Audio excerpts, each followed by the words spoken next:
সুপ্রিয় শিক্ষার্থী বন্ধুরা, আমরা আজকে 5 মিনিটে ফ্রেজ এবং ক্লজ শিখব। প্রথমে জেনে নিই আমরা ফ্রেজ এবং ক্লজ আসলে কি। ফ্রেজ কি? ফ্রেজ হচ্ছে কিছু শব্দের সমষ্টি, বড় বাক্যের অংশ, এবং এই শব্দ সমষ্টির মধ্যে অবশ্যই কোনো ফাইনাইট ভার্ব থাকবে না। আর ক্লজ হচ্ছে কিছু শব্দ সমষ্টি, এটাও একটা বড় বাক্যের অংশ, কিন্তু এখানে অবশ্যই একটা ফাইনাইট ভার্ব থাকবে। তাহলে ফ্রেজের কথা আমরা বললাম যে ফ্রেজে কোনো ফাইনাইট ভার্ব থাকবে না। বাক্যটি খেয়াল করুন, the boy in the classroom is feeling sick. এই বাক্যে আমরা the boy in the classroom এই লাল চিহ্নিত অংশটা যদি খেয়াল করি তাহলে দেখব এটা কিছু শব্দের সমষ্টি। দা একটা শব্দ, বয় একটা শব্দ, ইন একটা শব্দ, দ্য ক্লাসরুম আলাদা আলাদা দুটো শব্দ, এভাবে এখানে 5টা শব্দ আছে। এই 5টা শব্দের মধ্যে কোনো ফাইনাইট ভার্ব নেই, এবং এইটা পুরো বাক্যের একটা অংশ। পুরো বাক্যটা হচ্ছে the boy in the classroom is feeling sick. তাহলে আমরা দেখছি এই পুরো বাক্যের মধ্যে the boy in the classroom এই অংশটুকুকে যদি আমরা চিহ্নিত করি তাহলে এই অংশটুকু হচ্ছে কিছু শব্দের সমষ্টি, একটা বড় বাক্যের অংশ, এবং এখানে কোনো ফাইনাইট ভার্ব নেই। তাহলে এটাকে আমরা বলতে পারি, কি বলতে পারি? ফ্রেজ। তাহলে যদি ফাইনাইট ভার্ব থাকতো তাহলে কি হতো? তাহলে সেটা ক্লজ হতো। আমরা আবার বাক্যটা খেয়াল করি, আমরা the boy in the classroom is feeling sick এই অংশের মধ্যে, এই বাক্যের মধ্যে ইন দ্য ক্লাসরুম এই অংশটাকে যদি চিহ্নিত করি তাহলেও সেম কাহিনী দেখব। এই ইন দ্য ক্লাসরুম অংশে আমরা দেখছি যে এইখানে কিছু শব্দের সমষ্টি আছে, এটাও একটা বড় বাক্যের অংশ, এবং এখানেও কোনো ফাইনাইট ভার্ব নেই, সুতরাং এটাকেও আমরা ফ্রেজ বলতে পারি। The man in red dress is known to me. আমরা এই বাক্যের মধ্যে লাল চিহ্নিত অংশটুকু যদি দেখি, the man in red dress এই অংশে কোনো ফাইনাইট ভার্ব নেই, এটা একটা বড় বাক্যের অংশ এবং কিছু শব্দের সমষ্টি, সুতরাং the man in red dress এই অংশটুকুকে আমরা ফ্রেজ বলতে পারি। একইভাবে দ্য ম্যান এই অংশটুকুকে আমরা কিন্তু ফ্রেজ বলতে পারি, কারণ এটা একাধিক শব্দ, বড় বাক্যের অংশ এবং কিছু শব্দ সমষ্টি। আবার ইন রেড ড্রেস এই অংশটাকেও আমরা ফ্রেজ বলতে পারি, কারণ এইটা কিছু শব্দের সমষ্টি, বড় বাক্যের অংশ এবং এখানে কোনো ফাইনাইট ভার্ব নেই। এই বাক্যটি খেয়াল করুন, he came here having being failure. এই বাক্যের মধ্যে আমরা যদি হ্যাভিং বিং ফেইলার এই অংশটুকুকে চিহ্নিত করি তাহলে দেখবো এই অংশের মধ্যে কোনো ফাইনাইট ভার্ব নেই। ভার্ব আছে, হ্যাভ আছে, বি আছে, কিন্তু এই হ্যাভ বা বি কোনোটাই ফাইনাইট ভার্ব নয়, দুটো নন ফাইনাইট ভার্ব। তাহলে আমরা দেখছি হ্যাভিং বিং ফেইলার এই অংশের মধ্যে কোনো ফাইনাইট ভার্ব নেই, এই অংশটি কিছু শব্দের সমষ্টি এবং একইভাবে এই অংশটি একটা বড় বাক্যের অংশ, সুতরাং হ্যাভিং বিং ফেইলার কে আমরা ফ্রেজ বলতে পারি। আসুন আমরা ক্লজ সম্পর্কে জানি। ক্লজ কি? আমরা আগেই জেনেছি ক্লজ হচ্ছে কিছু শব্দের সমষ্টি, বড় বাক্যের অংশ, এবং এখানে অবশ্যই একটা ফাইনাইট ভার্ব থাকবে। এবার এই বাক্যটি খেয়াল করুন, he studies hard so that he can make a good result. আমরা এই বাক্যটা যদি খেয়াল করি তাহলে দেখব সো দ্যাট এর আগের অংশ এবং পরের অংশ।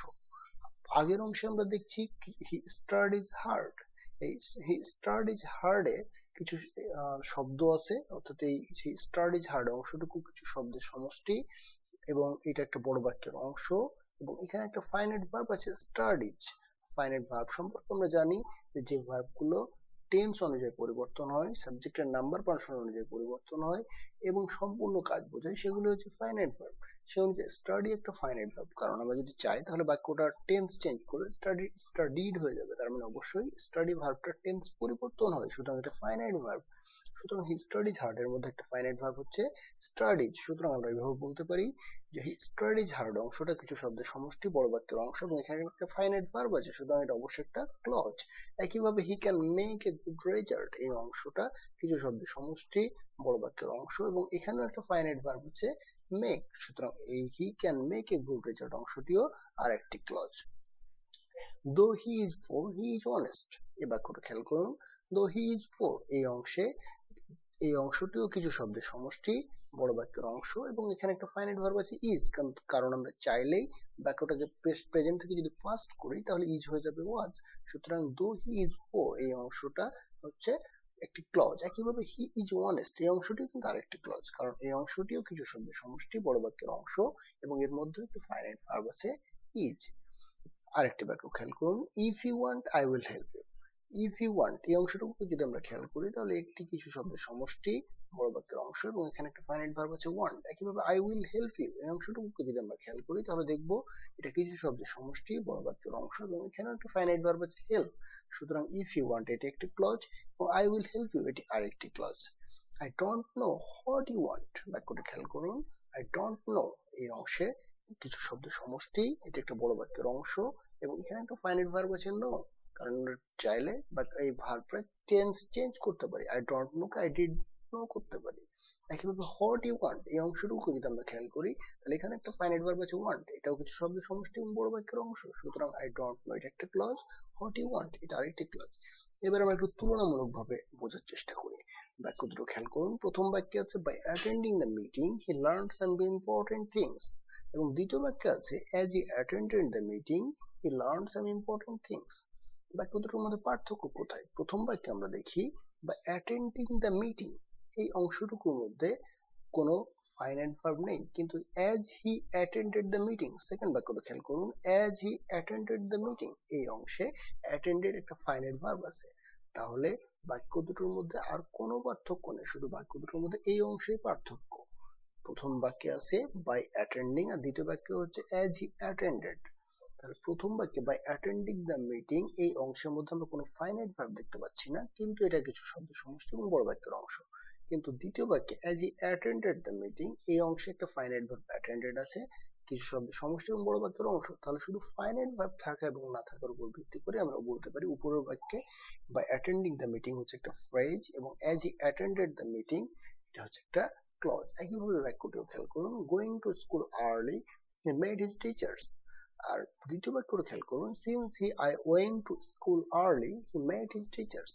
প্রথম বাক্যে গোয়িং টু স্কুল আর্লি এখানে কোনো ফাইনাইট ভার্ব নেই, কিন্তু দ্বিতীয় বাক্যে since he went to school early এখানে ওয়েন্ট একটা ফাইনাইট ভার্ব। সুতরাং প্রথম বাক্যে গোয়িং টু স্কুল আর্লি এটা হচ্ছে একটা ফ্রেজ, কিন্তু since he went to school early এটা হচ্ছে একটা ক্লজ। আজকের মতো এই পর্যন্তই। Thanks for watching this video. আর যদি ভালো লেগে থাকে আমাদের এই ভিডিওটি তাহলে অবশ্যই ইংলিশ গুরু চ্যানেলটিকে সাবস্ক্রাইব করে আমাদের সাথেই থাকবেন। আজকের মতো এখানেই। ধন্যবাদ।